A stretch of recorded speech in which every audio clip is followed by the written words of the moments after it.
Et si je te disais que tu n'as pas besoin de supplier, ni même de parler, pour faire revenir cette personne obsédée par toi? Que le véritable pouvoir ne réside pas dans ce que tu fais à l'extérieur, mais dans ce que tu construis à l'intérieur de toi. Parce qu'il existe une énergie silencieuse qui naît lorsque tu arrêtes de poursuivre et que tu commences à briller grâce à ta propre transformation. Cette personne qui t'ignore aujourd'hui, qui semble avoir poursuivi sa vie, n'a aucune idée de ce qu'elle va ressentir quand elle remarquera ton absence transformée en pouvoir. Salut à tous ceux qui nous regardent depuis différentes parties du monde, à tous nos amis de la France, du Canada, de la Belgique, de la Côte d'Ivoire, du Cameroun, des États-Unis, du Maroc, de l'Île-de-France, d'Algérie, d'Haïti, du Togo et bien sûr, au reste de nos frères et sœurs. Bienvenue sur Vision Stoïcienne. C'est toujours un plaisir de me connecter avec vous en partageant des idées profondes issues du vaste monde. N'oubliez pas de cliquer sur « J'aime », de partager cette vidéo avec vos proches, de vous abonner à notre chaîne et d'activer la cloche de notification pour rester informé de nos contenus les plus récents. Chaque geste compte pour nous aider à faire grandir cette communauté dédiée à la sagesse et à l'épanouissement. Dans cette vidéo, tu vas découvrir comment activer ce magnétisme silencieux, cette force intérieure qui non seulement fait revenir cette personne, mais la fait revenir avec désespoir, avec le besoin de t'avoir près d'elle, comme si soudainement tout dans son monde perdait son sens sans toi. Avant de commencer, je veux que tu prennes un moment pour écrire dans les commentaires. Mon changement commence maintenant avec le stoïcisme. Fais-le comme un engagement envers toi-même, un premier pas vers la meilleure version de toi-même. Allons-y ensemble. Numéro 1. L'orgueil de l'autre comme une prison invisible. Il y a quelque chose que nous ne voyons pas souvent. L'orgueil n'est pas une force, c'est une prison. Lorsque quelqu'un te perd et ne revient pas, ce n'est pas toujours parce qu'il ne ressent plus rien. Souvent, c'est parce qu'il ne peut pas gérer son propre ego. À l'extérieur, cette personne peut paraître froide, sûre d'elle, voire heureuse. Mais à l'intérieur, elle traverse peut-être un tourbillon émotionnel qu'elle ne se permet même pas de ressentir. L'orgueil agit comme un bouclier, mais aussi comme une cellule. Et le plus cruel, c'est que cette cellule, tu ne l'as pas construite pour elle, c'est elle qui s'y est enfermée. Elle ne sait pas comment faire le premier pas. Elle ne sait pas comment dire « je me suis trompé ». Elle ne sait pas comment montrer sa vulnérabilité sans sentir qu'elle perd de son pouvoir. Alors, elle s'enferme, s'éloigne, et préfère te perdre plutôt que de risquer d'apparaître faible. Et toi, pendant ce temps, tu es là, pensant que cette personne t'a oublié, qu'elle ne ressent rien, qu'elle a continué sa vie sans problème. Mais ce que tu ne sais pas, c'est que le silence que tu maintiens par dignité pèse sur elle comme une condamnation, parce que pendant que toi, tu guéris, elle rationalise. Pendant que toi, tu te reconstruis, elle se trouve des excuses. Elle se dit que c'était la meilleure chose à faire, que ce n'était pas si important, que c'est déjà passé. Mais la vérité, c'est que ce n'est pas passé. Elle l'enterre simplement, et la science le confirme. Les études en psychologie sociale ont montré que lorsqu'une personne agit par orgueil et ne fait pas face à ses émotions, elle active des mécanismes de défense tels que le déni, la justification constante et la procrastination émotionnelle. Le résultat, un esprit en conflit, même si son visage ne le montre pas. Et ce conflit est une bataille silencieuse. Chaque fois qu'elle pense à toi, son esprit est partagé entre le désir de se rapprocher et la peur de s'humilier, entre le besoin de parler et la crainte de ne pas être bien accueilli. C'est comme être piégé dans une pièce sans issue. Et toi, pendant ce temps, tu es dehors, libre, en paix, parce que tu as choisi de ne pas insister, de ne pas te rabaisser, de ne pas demander d'explications. Tu as choisi ta valeur au-dessus du drame, et cet équilibre, cette sérénité que tu projettes, c'est ce qui leur fait le plus mal. Parce que non seulement tu t'es perdu, mais tu t'es perdu avec dignité. Il est important que tu comprennes quelque chose. Ce n'est pas ton rôle de briser le mur d'orgueil de l'autre. Ce n'est pas ta responsabilité de guérir des blessures qui ne te concernent pas. Si tu le fais, si tu essaies de t'approcher, de t'excuser ou de chercher un dialogue, tu alimentes son ego, pas son cœur. Ils doivent arriver à ce point par eux-mêmes. Ils doivent lutter contre leur orgueil et décider s'il vaut mieux le conserver ou te perdre pour toujours. Parce que si tu brises ce silence, ils l'interpréteront comme une faiblesse, comme un signe qu'ils te tiennent encore. Et toi, tu n'es pas là pour supplier, tu es là pour grandir. C'est pourquoi tu dois rester ferme, ancré dans ton centre. Ce n'est pas une question d'orgueil, c'est une question de respect de soi, de reconnaître que celui qui n'a pas le courage d'affronter ses sentiments ne mérite pas le privilège de ta présence. Le temps fera son travail. Le temps érode l'ego. Le temps révèle la vérité. Le temps confronte. Ce qui semblait au début être une situation confortable, je me suis éloigné et il ne s'est rien passé, se transforme en un vide difficile à supporter parce qu'à la fin, l'orgueil ne donne ni chaleur, ni compagnie, ni amour. Il donne seulement le silence et le remords. Et toi, tu es là, intact, serein, complet. Non pas parce que cela ne fait pas mal, mais parce que tu as choisi de ne pas rester dans la douleur. Tu as compris que ta valeur ne réside pas dans la capacité à convaincre quelqu'un de revenir, mais dans le fait de devenir quelqu'un qui n'a pas besoin de convaincre qui que ce soit. Ton silence, ta dignité, ta paix, tout cela est plus puissant que n'importe quelle tentative de forcer une réconciliation. Ils sont piégés dans une cage qui semble sûre, mais qui brûle. Toi, tu es dehors, avançant chaque jour, plus fort, plus libre, plus toi. Et viendra le moment où le poids de leur orgueil sera plus insupportable que la peur de te perdre. Ce sera le point de rupture. Et si cela arrive, qu'ils te trouvent en paix, sans que tu l'attendes. Parce que celui qui vit prisonnier de son propre ego finit seul. Et toi, tu continues à grandir. Numéro 2. L'absence comme une arme de clarté. Quand tu t'éloignes, tu ne disparais pas seulement physiquement. Tu laisses un écho, un silence qui ne peut être rempli par des distractions, d'autres personnes ou des excuses mentales. Parce que ton absence a du poids, elle a une forme, elle a une mémoire. Ce n'est pas seulement le fait que tu n'es plus là, c'est ce que tu représentais, ce que tu faisais ressentir, ce qui manque maintenant. Et ce manque devient de la clarté, une clarté qui n'existait pas avant, parce que ta présence couvrait tout, même les fissures. Mais maintenant, dans le silence, dans la distance, tout devient plus net. Il n'y a plus d'excuses, plus de moyens de nier ce qui a été perdu. Et cette prise de conscience fait souvent plus mal que la perte elle-même. L'esprit humain ne supporte pas le vide pendant longtemps, il le comble. Et lorsque le présent ne suffit plus, lorsque la nouveauté se dissipe, lorsque les masques tombent et que les émotions se posent, la mémoire commence à travailler, mais pas de façon juste. Elle ne se souvient pas des erreurs, elle se souvient de ce qui faisait du bien. Elle ne se souvient pas des conflits, elle se souvient de la chaleur, de la connexion, de la paix. C'est ce que la psychologie appelle la mémoire émotionnelle sélective. Le cerveau commence à idéaliser ce qu'il n'a plus, surtout si ce qu'il a remplacé ne le satisfait pas. Il commence à construire une version de toi plus intense, plus précieuse, plus présente que jamais, juste quand tu n'es plus là. Et c'est là que ton silence devient une arme de clarté. Parce qu'en n'étant pas là, tu forces l'autre à se regarder sans toi. Il n'y a plus personne à blâmer, plus de bruit extérieur, il ne reste que l'écho de ce que tu étais, résonnant plus fort parce que tu ne l'interromps pas. Et c'est à ce moment-là que ton image devient plus vivante que jamais, parce que tu n'as pas essayé d'expliquer, de justifier, de chercher ou de forcer. Tu n'as rien fait, et pourtant, ils ne peuvent pas cesser de penser à toi. C'est pourquoi chaque fois que tu ressens l'envie de rompre ce silence avec un message, un signe, un « Salut, comment ça va ?» Souviens-toi de ceci, ce qui a le plus d'impact, ce n'est pas ce que tu dis, mais ce que tu ne dis pas. C'est ta capacité à rester en paix, à maintenir ton calme, à avoir confiance dans le fait que ton énergie parle plus fort que n'importe quel mot. Et si cette personne t'a un jour senti vraiment, maintenant elle te ressent 2 fois plus, parce que tu es absent, mais plus présent que jamais dans son esprit, car maintenant, elle ne peut plus te toucher, te lire, te prédire, et cela crée quelque chose de très puissant, l'incertitude.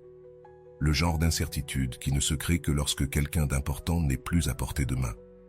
Médite sur cela chaque fois que ton impulsion tente de prendre le dessus. Médite sur tes progrès, sur la tranquillité que tu as construite loin de cette énergie qui te drainait. Médite sur ce que tu as maintenant, de la clarté, parce que c'est la grande récompense de l'absence consciente. Ce n'est pas de la vengeance, ce n'est pas un châtiment, c'est de la perspective. De loin, tu vois tout mieux.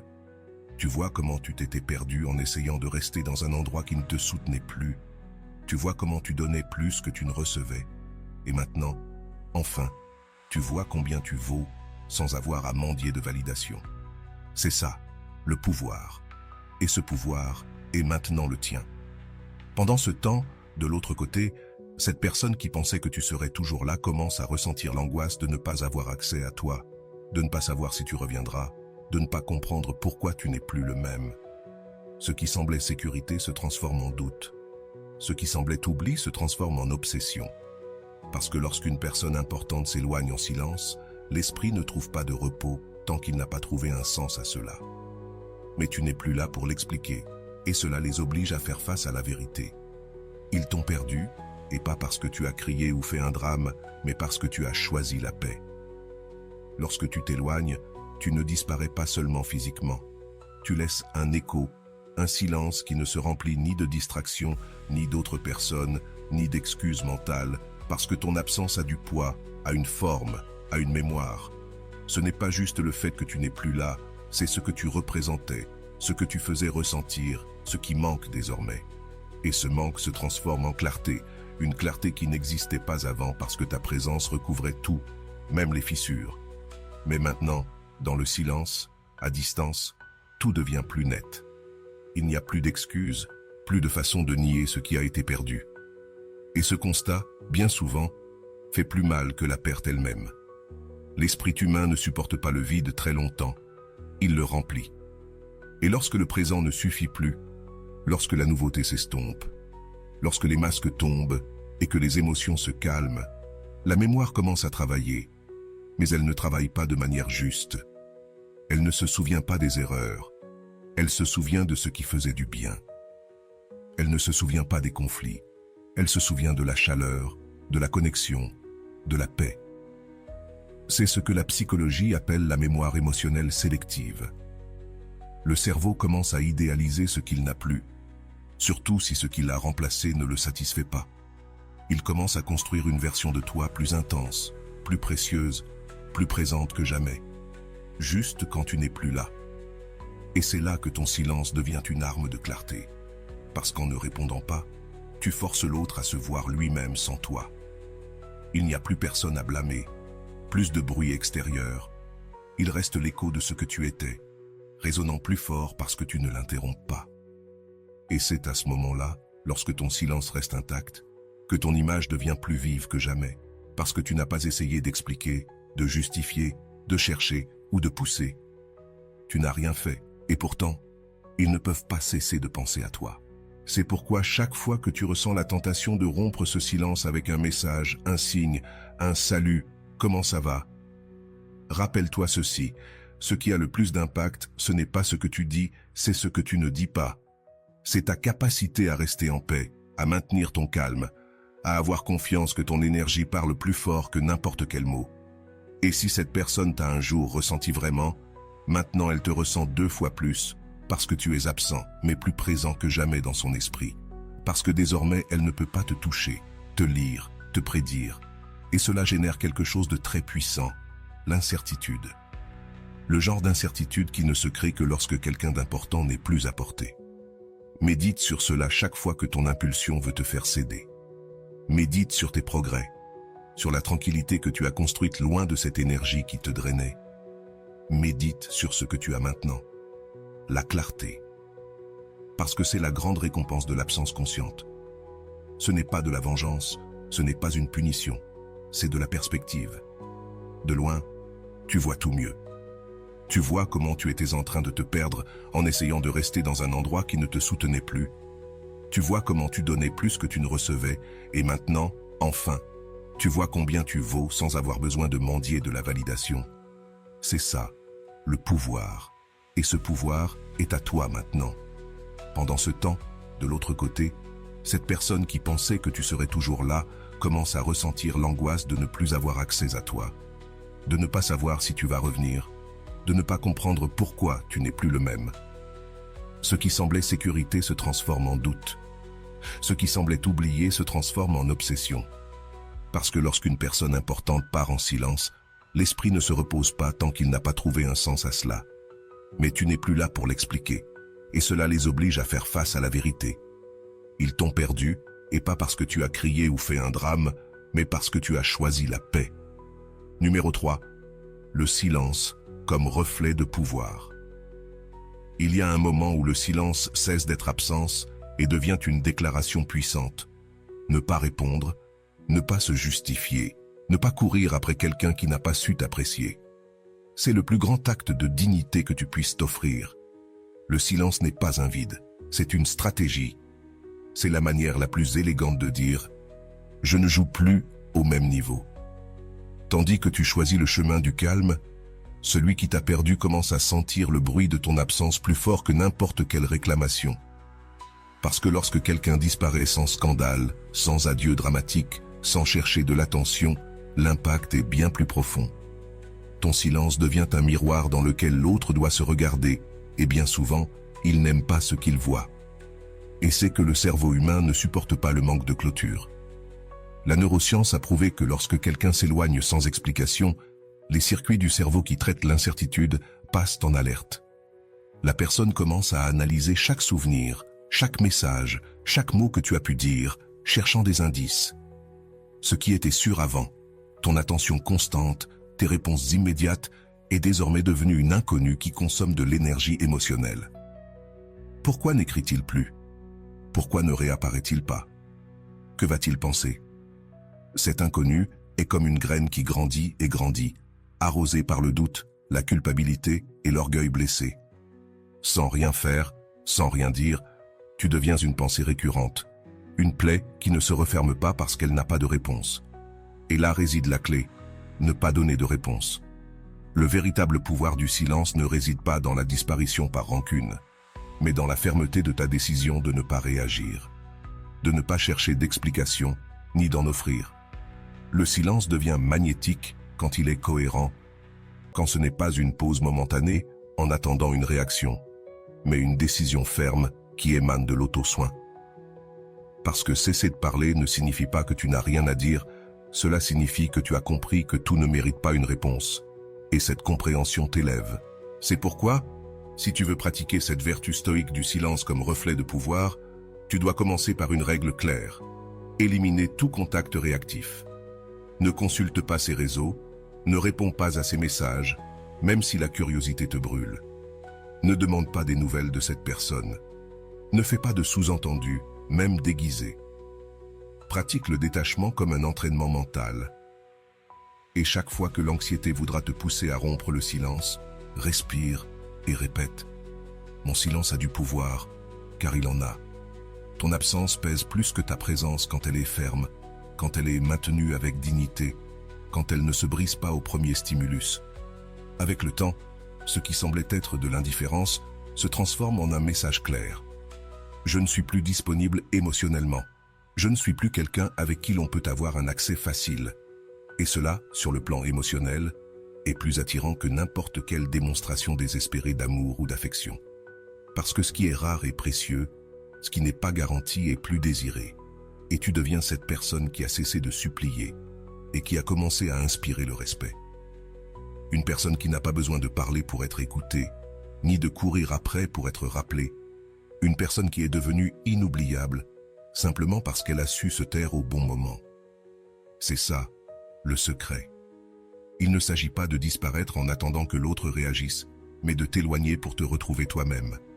Le silence te permet de guérir, de te reconstruire, de revenir à toi, et dans ce processus, ironiquement, tu deviens plus présent que jamais dans l'esprit de celui qui t'a perdu. Parce que la véritable punition n'est pas ta colère, ni tes reproches, ni tes larmes, c'est ton absence. Une absence si ferme, si digne et si sereine qu'elle crie plus fort que n'importe quel mot, il n'y a plus de place pour toi ici. Et ce cri silencieux est celui qui résonne le plus fort. Numéro 4. La douleur silencieuse de celui qui observe sans agir. Ils sont là, mais tu ne les vois pas. Ils te regardent, mais de loin. Ils te manquent, mais ne le disent pas. Ils écrivent des messages qu'ils n'envoient jamais. Ils repassent les conversations. Ils se demandent ce que tu fais, avec qui tu parles, mais ils ne font rien. Leur orgueil les enferme dans une cellule de silence qui, bien qu'au début elle semblait une armure, est aujourd'hui une prison sans issue. Tandis que toi, tu choisis la paix, eux, ils luttent contre une bataille intérieure qu'ils ne savent pas comment gagner. Parce que ne pas parler n'est pas synonyme d'oubli. Bien souvent, c'est simplement un symptôme de peur, de blocage, d'une émotion qu'ils ne savent pas comment gérer sans perdre le contrôle. Et ce n'est pas qu'ils ne ressentent rien, ils ressentent bien plus que ce qu'ils laissent paraître. Mais cet orgueil leur murmure qu'ils ne doivent pas céder, qu'ils ne peuvent pas risquer de paraître faibles, que revenir serait perdre une bataille imaginaire. Alors, ils se taisent, et ce silence qu'ils croient les protéger, en réalité, les consume. La neurobiologie le confirme. Lorsqu'une personne réprime constamment ce qu'elle ressent, son corps entre dans un état de stress continu, les niveaux de cortisol augmentent, l'anxiété se renforce et l'esprit commence à se saboter. La peur du rejet devient un mur qui renforce chaque jour leur paralysie émotionnelle, jusqu'à ce qu'ils ne sachent plus comment briser ce cycle. Pendant ce temps, toi, tu ne fais rien, pas pour provoquer, pas pour manipuler, mais simplement pour rester fermement sur ton chemin. Tu as choisi de ne pas revenir par pitié, de ne pas apparaître pour apaiser leur anxiété momentanée, de ne pas alléger la douleur qu'ils ont décidé de porter eux-mêmes, parce que tu sais que ce n'est plus ton rôle de guérir ce qu'ils refusent d'affronter. Il ne t'appartient pas d'être le sauveteur de quelqu'un qui s'est jeté à l'eau les bras croisés. Et même si cela peut sembler froid, c'est de l'amour-propre, c'est du respect. C'est la conviction que tu mérites quelqu'un qui agit avec clarté, courage et décision. Pas quelqu'un qui t'observe depuis l'ombre en attendant que tu fasses tout le travail émotionnel pour vous deux. C'est pourquoi chaque fois que tu sens l'envie de leur écrire, de rompre le silence, de t'approcher juste pour voir s'ils ressentent encore quelque chose, arrête-toi, respire et contemple ce que tu as construit dans ta vie depuis que tu as arrêté de céder. Regarde tes progrès, ta stabilité émotionnelle, ta capacité à vivre sans dépendre d'une validation extérieure. Cela, tu ne peux pas le négocier. Ça ne se met pas en jeu pour un message non envoyé, ni pour un « tu me manques » déguisé en silence. Rappelle-toi que tu mérites un amour réel, pas des pensées réprimées. Tu mérites une présence authentique, pas des spectres qui te surveillent à ta distance. Et voilà ce qui se passe de plus fort. Chaque jour où tu ne cèdes pas, où tu ne te montres pas, où tu ne donnes aucun signe, leur tempête intérieure s'intensifie, parce que l'orgueil est un piège. Au début, il te fait te sentir fort, mais ensuite il t'isole. Il te fait croire que gagner, c'est résister, alors qu'en réalité, tu perds ce qu'il y a de plus précieux en ne trouvant pas le courage d'agir. Et toi, en restant fermement sur ta position, tu deviens un miroir qui reflète leur incapacité à affronter ce qu'ils ressentent. Pendant que tu grandis dans la sérénité, eux se désintègrent dans le silence qu'ils ont eux-mêmes choisi. Ne te trompe pas, cela ne veut pas dire que tu souhaites leur douleur. Tu comprends simplement qu'il y a des batailles qui ne te concernent pas, qu'il y a des leçons que l'on apprend uniquement lorsque l'autre touche le fond, qu'on ne peut pas porter la croissance émotionnelle de quelqu'un qui refuse de mûrir. Et donc, tu continues, sans haine, sans rancune, mais avec une fermeté qui devient inébranlable, parce que tu sais que tous ceux qui t'ont perdu par orgueil, tôt ou tard, se souviendront avec douleur de ce qu'ils ont eu et n'ont pas su protéger. Et si un jour ils reviennent, que ce soit pour la clarté, pas pour la culpabilité. Qu'ils viennent avec des actions, pas avec des regards tristes ni des paroles non dites, car toi, tu n'es pas revenu par besoin. Tu es revenu à toi, et dans ce retour à ta paix, tu as trouvé la liberté de ne plus avoir à sauver qui que ce soit. Lorsque tu t'éloignes et que tu ne donnes plus de signes, quelque chose commence à se produire dans l'esprit de celui qui t'a perdu. Ils ne peuvent plus te voir, ne savent plus comment tu penses, ni accéder à ton monde comme avant. Et cela, au lieu de les faire t'oublier, déclenche une réaction complètement différente. Ils commencent à t'imaginer, à te reconstruire mentalement, à remplir les vides avec des souvenirs, des suppositions, des désirs et même des regrets. Mais ce qui est curieux, c'est que cette image qu'ils ont désormais de toi n'est plus toi. C'est une fantaisie, une version déformée et idéalisée, construite non pas avec des faits, mais avec des besoins. Parce que quand quelqu'un ne peut plus t'avoir, le cerveau s'occupe de transformer ton absence en une histoire qui ne cesse de se répéter. Et ce n'est pas une supposition, la psychologie cognitive l'explique clairement. Le cerveau déteste les espaces vides. Lorsqu'il n'y a pas de nouveaux stimuli ou d'interactions pour aider à traiter ce qui s'est passé, l'esprit prend ce qu'il se souvient et le mélange avec ce qu'il désire. Le résultat est une image qui ne te ressemble pas totalement, mais qui les hante plus que ta présence réelle. Ils commencent à te rappeler plus doux, plus sage, plus patient, plus précieux, non pas parce que tu l'as toujours été, mais parce qu'ils ont maintenant besoin de justifier pourquoi ils ne peuvent pas te lâcher de leurs pensées. Et cette nécessité est puissante, car toi, dans le silence, tu es devenu un mystère. Et il n'y a rien de plus addictif pour l'esprit qu'un mystère non résolu. C'est là que beaucoup tombent dans le piège. Ils reçoivent des signaux de l'autre côté, des petites pistes, des commentaires indirects, des réactions, des likes, des regards furtifs, et pensent que peut-être ils doivent répondre, que peut-être ça vaut la peine de montrer un peu de leur évolution, qu'il ne serait pas mauvais de donner un signe subtil. Mais ce qu'ils ne savent pas, c'est qu'à chaque fois qu'ils alimentent cette fantaisie, ils collaborent avec la confusion de l'autre. Ils permettent à cette personne de ne pas voir la réalité, mais de maintenir en vie une illusion basée sur une version ancienne de ce qu'ils étaient. Et toi, tu n'es plus cette personne. Tu as grandi, tu as changé, tu as guéri. Revenir donner des signes, même minimes, c'est comme leur permettre de te revoir à travers le passé, à travers ce que tu n'es plus. C'est pourquoi l'exercice le plus puissant en ce moment est de rester fermement sur ta position, de ne pas donner d'explications, de ne pas répondre aux indirects, de ne pas interagir avec des insinuations déguisées en intérêt. Tu dois protéger ta nouvelle version comme si c'était un temple, car elle l'est. Tu as travaillé sur toi-même pour être en paix, et cette paix ne se négocie pas. Reste authentique.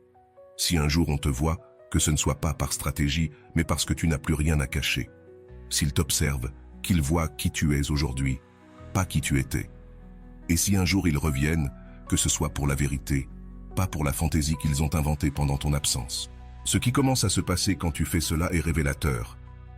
L'obsession qu'ils ressentaient ne disparaît pas, elle se transforme. Ils ne sont plus obsédés par toi parce qu'ils te veulent, mais parce qu'ils sont piégés par ce que tu symbolisais, ce que tu représentais, stabilité, affection, refuge, admiration.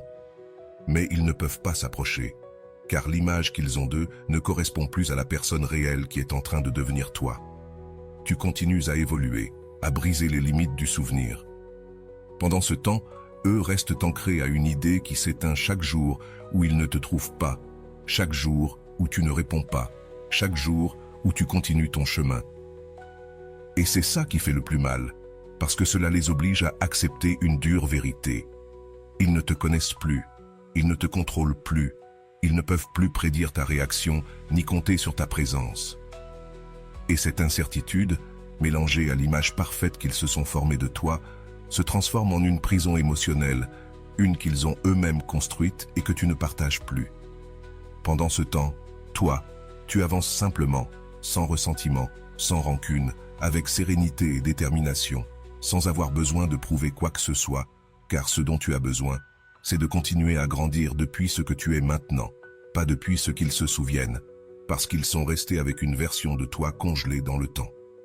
Mais toi, tu ne vis plus là. C'est très précis, et la science l'explique clairement. C'est le même modèle utilisé dans les jeux de hasard pour nous rendre addicts, le renforcement intermittent. Parfois, il y a une récompense, parfois non. Parfois, il y a une réponse, parfois, elle disparaît. Parfois, il te cherche, d'autres fois, il t'ignore.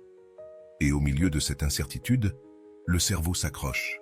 Il commence à anticiper, à chercher du sens, à interpréter chaque geste comme s'il s'agissait d'un indice. Le système de récompense s'active uniquement avec la possibilité, pas avec la certitude. C'est pour cela que cela devient addictif, pour cela que tu as du mal à lâcher prise, même quand tu sais qu'il n'y a rien de réel. Et ainsi, la paix te fuit, tu attends des signes, observant chaque publication comme si c'était un message crypté, te demandant si cette histoire était pour toi, si ce j'aime signifie quelque chose, si cette chanson parle de ce que vous avez vécu.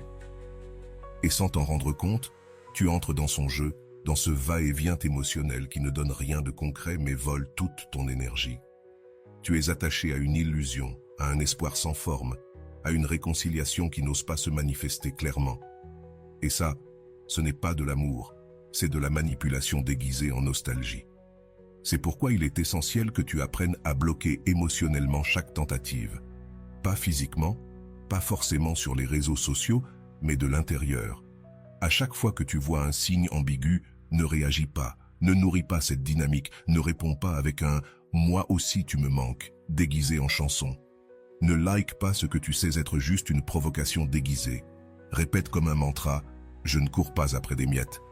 Parce que tu n'es pas ici pour être à moitié aimé, tu es ici pour être valorisé complètement. Et celui qui n'a pas la maturité émotionnelle pour s'approcher clairement ne mérite pas le privilège de ton attention. Si vous êtes arrivé jusque-là, écrivez en commentaire « Je ne cours pas après des miettes d'attention ». Quand tu cesses de répondre, quand tu romps le cycle des miettes, quelque chose commence à changer. D'abord, le silence devient gênant pour eux. Ils ne contrôlent plus tes émotions. Ils ne savent plus si ça t'a affecté ou non. Ensuite, ils se rendent compte que tu n'es pas si facile à manipuler, que tu n'es plus là à attendre avec l'émotion allumée. Et c'est là que tu commences à récupérer ton pouvoir. Tu n'es plus une proie émotionnelle, tu n'es plus attaché à des gestes vides, ni à des promesses non tenues. Tu es toi, avec toi-même, libre, stable, en paix. Ce qui est le plus intéressant, c'est qu'en sortant de ce jeu, tu vois tout avec plus de clarté. Tu te rends compte de la maigre offre qu'il te faisait, de comment tu survivais émotionnellement avec presque rien, de comment tu te contentais de signes au lieu d'action. Et c'est là que commence la vraie transformation, parce que tu comprends que ta valeur ne dépend pas de la chanson que quelqu'un publie et qui te rappelle quelque chose. Elle dépend de la manière dont tu choisis de répondre, de la manière dont tu décides de maintenir ton centre, même quand quelqu'un tente de te déstabiliser avec des ambiguïtés déguisées en intérêt. Alors, la prochaine fois qu'un de ces signaux apparaît, ne réponds pas, ne lis pas entre les lignes, ne tombe pas dans le piège. Respire, souris et continue, car ce que tu mérites ne vient pas en miettes. Ça vient avec présence, avec clarté, avec des actions réelles. Et jusqu'à ce que ça arrive, ton énergie n'est pas disponible, car tu as appris que l'amour véritable ne laisse pas de place au doute, encore moins au vide déguisé en espoir. Numéro 8. La dignité ne crie pas, elle résiste dans le silence.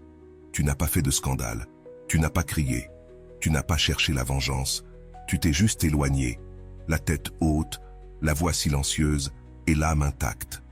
Et bien qu'ils s'attendaient à une réaction, à une supplique, à une dernière scène qui leur donnerait un sentiment de contrôle, ils ne l'ont pas eu. Parce que tu as compris que la dignité ne fait pas de bruit, elle n'a pas besoin de preuves, elle ne mendie pas d'explications. La dignité résiste et le fait dans le silence.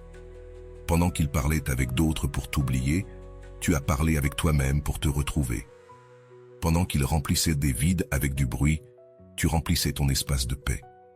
Et ça, même s'ils ne le disent pas, les a frappés plus que n'importe quel mot. Ce n'est pas facile. Parfois, l'orgueil essaie de se déguiser en dignité, mais ce sont des choses différentes. L'orgueil te pousse à réprimer. La dignité te pousse à comprendre, à ne pas agir depuis la blessure mais depuis le respect de soi. Parce que tu aurais pu chercher, tu aurais pu dire tout ce que tu as gardé pour toi, tu aurais pu lancer des vérités comme des couteaux, mais tu ne l'as pas fait. Et dans cet acte de retenue, de tempérance, de maîtrise de soi, tu t'es rendu plus fort, plus attrayant, plus respectable. La psychologie le confirme, les personnes qui savent se retirer calmement, sans avoir besoin de confrontation, projettent une stabilité émotionnelle qui ne s'oublie pas. Parce que dans un monde où tout le monde veut crier, celui qui sait se taire brille d'une lumière différente. Et il y a une puissance dans l'élégance de ne pas rendre le mal, de ne pas entrer dans le jeu émotionnel de celui qui veut juste voir si tu es encore là, de ne pas courir après quelqu'un qui avait clairement besoin de te perdre pour te valoriser. Tu n'es pas ici pour mendier l'amour, l'attention ou la reconnaissance. Tu es ici pour te construire de l'intérieur sans besoin de témoins. C'est pourquoi, chaque fois que tu sens qu'il serait plus facile de céder, d'écrire, d'apparaître, de briser ce silence, arrête-toi, respire, ferme les yeux, visualise cette paix qui réside maintenant en toi, cet espace que tu as nettoyé de l'anxiété, des doutes, des besoins des autres. Et rappelle-toi, Je ne me brise pas, je me transforme. Parce que ce que tu fais, ce n'est pas fuir, c'est évoluer. Et ça fait mal, oui, mais ce qui fait plus mal, c'est de rester là où il n'y a plus de respect, là où ta valeur doit être expliquée, où ta dignité doit être sacrifiée pour ne pas perdre quelqu'un d'autre. Tu n'es plus là. Et le plus fort, c'est qu'ils le savent. Ils savent qu'ils pourraient t'écrire et que tu répondrais peut-être encore, qu'ils pourraient te chercher et que tu hésiterais. Mais ils ne le font pas. Parce qu'il y a quelque chose en toi qui les intimide. Ton calme, ton silence, ta capacité à continuer sans eux, et ça leur pèse. La dignité que tu as construite jour après jour, avec des larmes silencieuses, avec des décisions difficiles, avec des batailles que personne n'a vues, est maintenant une blessure ouverte pour eux. Parce que cela leur rappelle qu'ils t'ont eu près d'eux et qu'ils n'ont pas su te garder, qu'ils t'ont vu briller et qu'ils ont cru que tu serais toujours là. Et maintenant que tu n'es plus là, il n'y a aucun moyen d'effacer l'écho de ton absence. Pas parce que tu cries, mais parce que tu résistes, parce que tu as choisi de ne pas te briser pour quelqu'un qui n'a jamais pensé à te réparer. Et ce genre de présence, ce genre d'élégance émotionnelle ne se remplace pas. Ils peuvent s'entourer de gens, se remplir de stimulation, faire semblant que tout est passé, mais au fond, ton silence reste là, comme une ombre qui les accompagne, comme une leçon qu'ils n'ont pas demandée, mais qu'ils doivent maintenant apprendre. Et toi, tu n'as rien à faire de plus. Il te suffit de rester ferme, intègre, sur ton chemin. Parce que tu n'es plus là pour prouver quoi que ce soit, même pas que tu vaux quelque chose. Ils le savent, et ça suffit. Alors, ne te désespère pas si ton silence ne reçoit pas de réponse immédiate. La dignité ne cherche pas un impact rapide.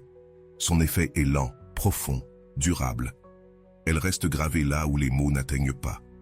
Parce qu'à la fin, ceux qui t'ont perdu ne se souviendront pas de ce que tu as dit. Ils se souviendront que tu ne t'es pas brisé, et ce sera la plaie qui ne cicatrisera jamais. Numéro 9. Le retour déguisé n'est pas de l'amour, c'est de la peur. Ils reviennent, oui, mais pas comme tu l'avais rêvé.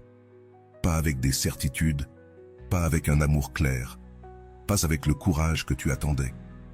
Ils reviennent avec des excuses faibles, avec des messages qui ne disent rien mais insinuent tout, avec des phrases ambiguës qui cherchent une réaction plus qu'une réconciliation. Ils ne reviennent pas parce qu'ils t'aiment, ils reviennent parce que leur vide les consume, parce qu'ils ne supportent pas de te voir avancer sans eux, parce que leur absence commence à leur faire plus mal que leur fierté. Et ça, ce n'est pas de l'amour, c'est de la peur. Peur de t'avoir perdu pour toujours, peur que leur vie sans toi n'ait plus la même couleur, peur de faire face au reflet de ce qu'ils ont laissé partir. Et toi, qui autrefois aurais sauté de joie en recevant ce message, maintenant tu observes, tu ne réagis plus, parce que tu as appris que tout ce qui revient ne mérite pas une place. Tu as appris que les secondes chances ne se donnent pas par nostalgie, mais par clarté. Et ce qu'ils apportent, ce n'est pas de la clarté, c'est de la confusion. Ils ne viennent pas avec l'intention de reconstruire ce qu'ils ont détruit, mais avec le besoin d'atténuer leur inconfort. Ils sont perdus et cherchent en toi ce refuge émotionnel que tu leur offrais sans condition. Mais tu n'es plus disponible pour cela. Le comportement évitant après une perte montre que de nombreuses personnes qui ne sont pas émotionnellement stables ou disponibles ont tendance à revenir lorsqu'elles sentent qu'elles ont perdu le contrôle. Non pas parce qu'elles ont changé, ni parce qu'elles ont compris ce que tu représentais, mais parce que l'inconfort interne devient insupportable. Ton silence leur pèse, ton indifférence les confronte, et leur retour n'est pas une déclaration d'amour, c'est une fuite de leur propre vide. C'est pourquoi il ne faut pas interpréter ces signaux ambigus comme une promesse. Ne lis pas entre les lignes, ne remplis pas de rêves ce qui n'est que de la peur déguisée. Observe-les, écoute, mais ne donne pas ton cœur. Évalue avec ta nouvelle mentalité, celle qui pense désormais depuis la sérénité, depuis le stoïcisme que tu as appris à cultiver dans ton processus. Celle qui sait que tout ce qui frappe à ta porte ne mérite pas d'être ouvert. Celle qui distingue entre une intention réelle et une émotion passagère. C'est là que la magie opère. Parce que ta sérénité les désarme. Ils ne trouvent plus en toi l'émotion qui les réconfortait. Ils ne voient plus cette personne qui courait pour interpréter leurs signaux, qui répondait immédiatement, qui se contentait des actions. Ils voient quelqu'un de nouveau. Quelqu'un qui ne se plie pas pour un bonjour. Quelqu'un qui a appris à s'aimer tellement qu'il n'a plus besoin de miettes pour ressentir quoi que ce soit. Et cela, pour eux, est un coup. Parce qu'ils s'attendaient à autre chose. Ils s'attendaient à ce que ton cœur batte encore pour eux comme avant. Et maintenant, ils découvrent qu'il bat pour toi. T'appelle et confronte. Parce que tu ne cries pas, tu ne réclames pas, tu ne reproches rien, tu écoutes simplement à distance. Et cette tranquillité les oblige à se regarder dans le miroir, à faire face à tout ce qu'ils n'ont pas résolu, à comprendre que tu n'es plus au même endroit qu'avant. Celui qui revient par peur se heurte à un mur de dignité qui ne se brise pas avec des mots vides. Et toi, au lieu de revenir à cet endroit où tu t'étais perdu par amour, tu restes ferme. Parce que tu sais que le véritable amour n'a pas besoin de déguisement, qu'il ne se cache pas derrière des phrases à moitié remplies ni des messages tièdes. Le véritable amour se présente avec clarté, avec des actions, avec de la cohérence. Et si cela n'est pas là, toi non plus. Ne te laisse pas emporter par l'impulsion de raviver ce que tu as déjà surmonté. Ne confonds pas la nostalgie avec l'amour. Ne considère pas leur retour comme un signe du destin. Parfois, l'univers ne les ramène pas pour rester, mais pour que tu confirmes que tu n'en as plus besoin. Et lorsque cela se produit, lorsqu'ils reviennent avec ce déguisement de repentance sans fin, respire. Regarde-les avec compassion, mais pas avec illusion. Parce que tu n'es plus le même, et cela sera la leçon la plus forte pour eux. Ce n'est pas seulement que tu es parti, c'est que tu t'es transformé. Tu n'es pas leur fantasme, tu es leur réalité. Ils ne sont pas tombés amoureux de toi. Ils sont tombés amoureux d'une idée, d'une version de toi qui n'existe plus. De ce toi qui disait oui à tout, qui se taisait pour ne pas déranger, qui donnait plus qu'il ne recevait, qui attendait, qui avait besoin, qui mettait sa valeur entre les mains d'autrui. Cette personne n'est plus là. Elle a été remplacée par une version plus forte, plus claire, plus consciente. Et cela, même s'ils ne le disent pas, est ce qui les fait vraiment souffrir. Ce n'est pas que tu leur as échappé, c'est qu'ils ne peuvent plus te contrôler. Tu ne réponds plus comme avant. Tu n'es plus émotionnellement disponible comme tu l'étais auparavant, et cela les désarme. Lorsque quelqu'un idéalise, il ne voit pas la personne qu'il a devant lui, il voit ce qu'il veut voir. Et dans la perte, ce phénomène s'intensifie. La science le confirme. Les études sur l'idéalisation émotionnelle montrent qu'en cas de deuil ou d'absence, beaucoup de gens construisent une image irréelle de l'autre. Un souvenir parfait, pur de conflits, chargé de nostalgie. Ils le font pour maintenir un espoir, pour éviter d'accepter la réalité. Mais cette illusion finit par se briser, parce que tu n'entres plus dans ce moule. Tu n'es plus le fantasme dont ils ont besoin pour repousser leur deuil. Tu es ta réalité, tu es le présent. Et ce présent est rempli de limites, d'amour-propre, de décisions qui ne s'expliquent pas, de silences qui ne cherchent pas d'attention, d'actions qui ne nécessitent plus de permission. Tu es à un stade de ta vie où tu ne vas pas sacrifier ta paix pour plaire, où tu ne vas pas te dissoudre pour que quelqu'un d'autre ne se sente pas mal à l'aise. Et même s'il te rappelle comme cet être qui donnait tout, il se heurte à quelqu'un qui se choisit d'abord. Et cela, pour ceux qui étaient habitués à te voir toujours disponible, est déroutant. C'est pourquoi il est fondamental que tu ne recules pas, que tu ne cèdes pas à la tentation de revenir à ce vieux rôle juste pour correspondre à leur nostalgie. Rappelle-toi chaque jour que tu n'es pas là pour soutenir les illusions d'autrui.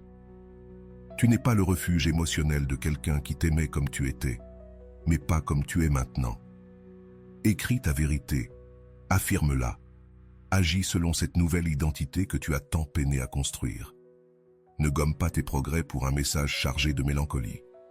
Ne trahis pas ta croissance pour un « tu me manques » qui cherche seulement ton ancien « toi ». Et tandis que tu restes ferme dans ton processus, ils commencent à entrer en crise. Ils cherchent la personne qu'ils ont connue et ne la trouvent pas. Ils essaient de te provoquer avec les mêmes mots, les mêmes attitudes, les mêmes jeux émotionnels. Et cela ne fonctionne plus. Tu ne réagis pas, tu ne te laisses pas déstabiliser, tu ne leur donnes pas ce qu'ils attendent. Et cela brise leur fantasme. L'image qu'ils avaient créée de toi se dissipe et laisse place à la vérité. Tu n'es plus là, tu n'es plus une partie de leur scénario émotionnel. Et le plus fort, c'est que tu ne veux plus l'être. Alors, ce qui devait arriver arriva. Ils sont perdus, ne savent pas comment s'approcher, ne comprennent pas ce qui t'est arrivé. Ils se demandent à quel moment tu as cessé d'être cette personne qu'ils attendaient. Et pendant qu'ils cherchent des réponses, tu deviens une figure inaccessible. Pas parce que tu te caches, pas parce que tu t'éloignes par stratégie, mais parce que tu n'appartiens plus à leur monde émotionnel. Tu as changé de fréquence, de scène, et pour te rejoindre, ils devraient évoluer aussi. Et cela ne dépend pas de toi. Toi, tu dois simplement rester fidèle à ta vérité, sans peur, sans culpabilité, parce que tu as trop travaillé pour devenir qui tu es aujourd'hui. Et si cela implique de décevoir ceux qui ne savaient aimer qu'une version incomplète de toi, eh bien, ainsi soit-il. Tu n'es pas là pour être le souvenir préféré de qui que ce soit. Tu es là pour vivre ton présent avec force, clarté et la tranquillité de savoir que tu n'as plus besoin de t'adapter à aucune fantaisie étrangère. Ainsi, chaque fois qu'ils essaient de revivre ce qui a été, rappelle-leur, par ton absence, par ta fermeté, par ta nouvelle énergie, que tu n'es plus disponible pour cela. Parce que ce que tu étais autrefois était réel, mais ce que tu es maintenant est non négociable. Et voilà, j'espère que vous avez trouvé beaucoup de valeur dans cette vidéo. Merci d'être resté jusqu'à la fin de cette vidéo, j'adore quand vous faites ça. Si vous voulez une autre vidéo sur ce sujet, écrivez en commentaire « J'en veux encore plus ». J'espère vous revoir dans une autre vidéo. Merci pour ton temps, prends soin de toi et à bientôt.